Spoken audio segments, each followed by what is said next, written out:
Cartoons are perfect entertainment for growing children. With zippy music and outrageous action, they hold kids' attention and activate their imaginations. Some shows work to entertain kids and their parents by subtly adding in some very mature themes. Paying close attention to some cartoons can get dark. From a broken fairy family to bossing around babies, here are 10 dark cartoon theories that will ruin your childhood. Before we begin, make sure to hit that like button, subscribe to our channel, and click the notification bell for more amazing videos every day. That being said, let's begin. Number 10. Fairly Odd Parents, Double Troubles. Timmy Turner is a neglected boy with a very active imagination. The show centers on the misadventures of Timmy and his flying magical godparents who grant his every wish. Cosmo and Wanda are loving godparents. However, their interference in Timmy's life usually goes wrong. It's not a far stretch to think that Timmy created them from his imagination because he doesn't get enough love, support, and guidance from his cold parents. But why are they so distant? Some superfans think Mr. and Mrs. Turner are wounded by a tragic past. There are subtle hints that Timmy wasn't the only child born to the family. Timmy may have had a twin sister. Here are the clues. In the episode Channel Chasers, we get a future look at Timmy's family and he's got twins. Having fraternal twins is a hereditary trait, meaning his mom could have carried twins. If you listen carefully to the dialogue, you'll notice they call Timmy their only son, not necessarily their only child. Plus, look at how outrageously large his mom is in this flashback. There isn't a lot of material out there to cheer up bereft parents, and maybe creator Butch Hartman has used 16 seasons of the Fairly Odd Parents to help the people he cares about deal with loss. Number 9. The Rugrats are imaginary characters. This next theory makes more and more sense the longer you think about it. Rugrats centers on a group of babies that play together in their small neighborhood. We take for granted that all kinds of cartoon characters normally wouldn't talk. Animals, even cars have personalities in the animated universe. But Rugrats is so low on cartoonish action and high on realism, it does stick out a little that the babies talk. The only kids big enough to talk are Angelica and Susie. Consider this. Angelica, clearly a troubled child, made the babies up in her mind for someone to talk to and terrorize. How is it Phil and Lil are both identical and fraternal twins? Maybe Angelica doesn't understand the biology and just rolled with it. The Pickles, Tommy's family, is dysfunctional. The patriarch Stu compulsively builds toys in his basement, a plausible obsession for a bereft dad. Same with Chucky's family. Chucky's dad Chaz is neurotic, and we know that Chucky's mom died in a car accident. Angelica's only real friend is Susie, who maybe tolerates her out of pity. Number 8.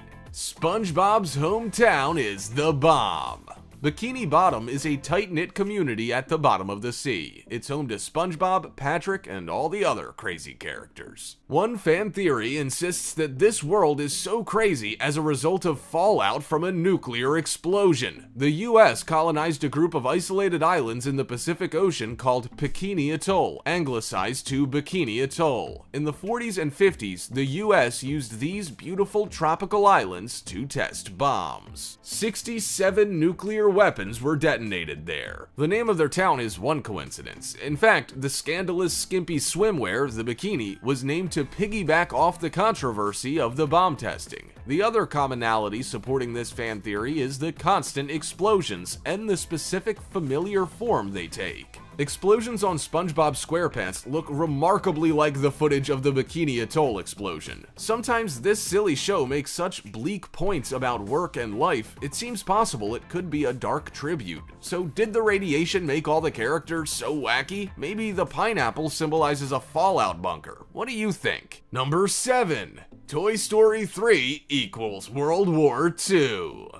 Toy Story is a fun, lighthearted story about friends trapped together owned by something massive compared to their size. The premise is already a little macabre. Before we talk about Toy Story 3, look back at the first two movies. They take place during the space race, and the changing times drive the conflict between Woody and the new guy, Buzz Lightyear. In the third installment, Andy's ready to go off to college, so the toys ponder their fate. Woody rallies the group and gives a speech, which drama buffs can confirm is unusually similar to a scene seen in The Pianist, an award-winning Holocaust movie. Not a coincidence. After this, Buzz suggests they go hide up in the attic, a common place for old toys, but also the famed hiding place Anne Frank and her family spent years in while hiding from persecution. The story follows a clear Holocaust allegory. The world turns its back on the toys and they're packed tightly together and carted off to a daycare. The daycare represents the concentration camps, a place where the toys are sent to die. The toys are neglected, abused, and even incinerated once broken.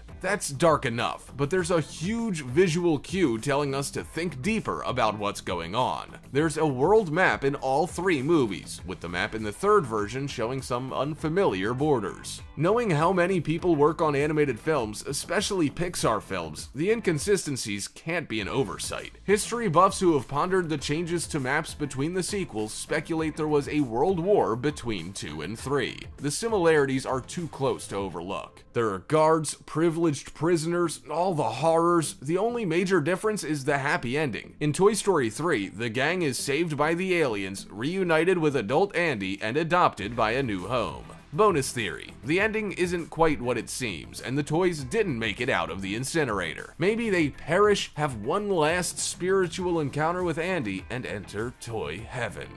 Number 6. Ed, Edd and Eddy, Friends Forever.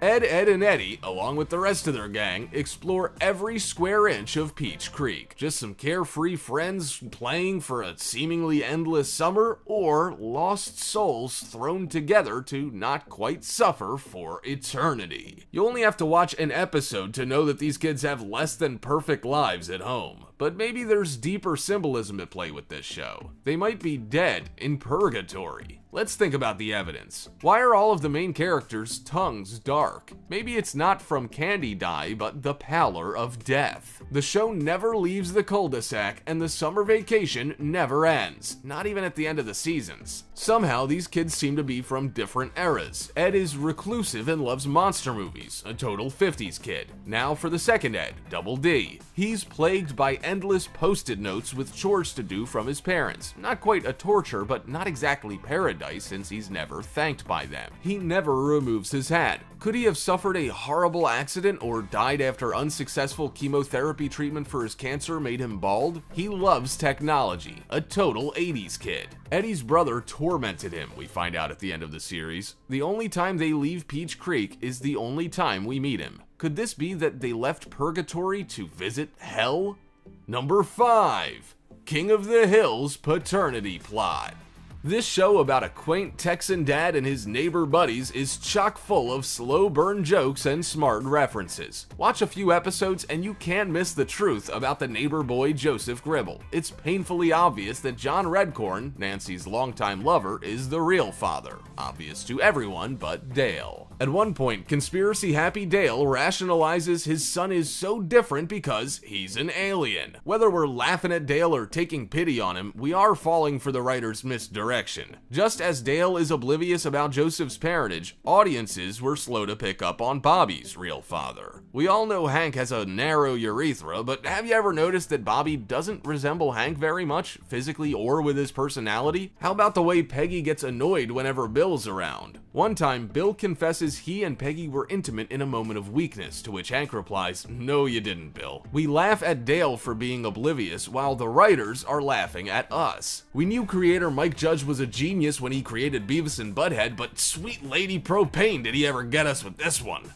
Number 4. Who Framed Roger Rabbit is historically accurate. Kinda. Audiences got more than they planned on watching this live-action cartoon hybrid. A silly romp about Clear in the name of a lovable misfit quickly turns into an allegory for institutionalized racism. The parallels between Toontown and America's dark segregationist history are undeniable. When you watch Who Framed Roger Rabbit as a child, it hurts to see humans hate cartoons. Toons, they call them, and you understand that's a slur. Judge Doom executes cartoons at will. now. Older kids might understand that's lynching. Watch as an adult and you understand the whole premise is about systemic racism. Judge Doom has nobody stopping him from dissolving guilty Toons in his dip, and his plan to dismantle the Toons trolley to build a highway for rich people is the pure lawful evil you can read about in human news today. Even our human protagonist, Eddie, wants to believe that the residents of Toontown he's friends with, like Roger, are some of the good ones. The fact that Eddie struggles with his unnatural attraction to Jessica Rabbit makes this theory hit you like a pie in the face. Number 3.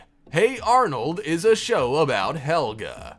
This one doesn't take much evidence to make you consider it could be true. As kids in the 90s, we took for granted Arnold being the protagonist. His name is in the title. But who is actually saying that? It's always Helga. At first, Helga is the villain of the show, always bullying Arnold and calling him football head. Her unrequited love is the main constant throughout the show. Most shows with bullies rarely, if ever, show their home life and explain why they're bullies. Nelson from The Simpsons has a neglectful family. Roger from Doug has a neglectful family. The Fonz, say it with me, had a neglectful family. It's a repeated trope that her father calls her only the girl, and both favor her big sister, Olga. For just a bully, that's a lot of backstory. It's unhealthy to teach kids that when someone's mean to them, it's because they like you. This cartoon takes this idea on directly. Eventually, Helga did confess her true, intense, poorly directed feelings for Arnold. Number 2. Zazu is a traitor. If the line, "I've never seen a kind of beast with quite so little hair," is hinting at anything, along with a lot of Zazu's lines in not just the "I just can't wait to be king" number, but the entire film, it's that Zazu really does not like the idea of Simba being king. The most noteworthy line is, "If this is where the monarchy is headed, count me out, I won't hang about." It seems pretty clear that Zazu would willingly rebel against Simba if Simba were declared king. Because of this, some fans think Zazu may have worked with Scar, communicating off-screen, and helped him pull off his plan to dispose of Mufasa and drive Simba out. Adding to the theory is that when Nala and Simba enter the elephant graveyard, Zazu comes to find them, but Scar was the only other one who knew where they would be.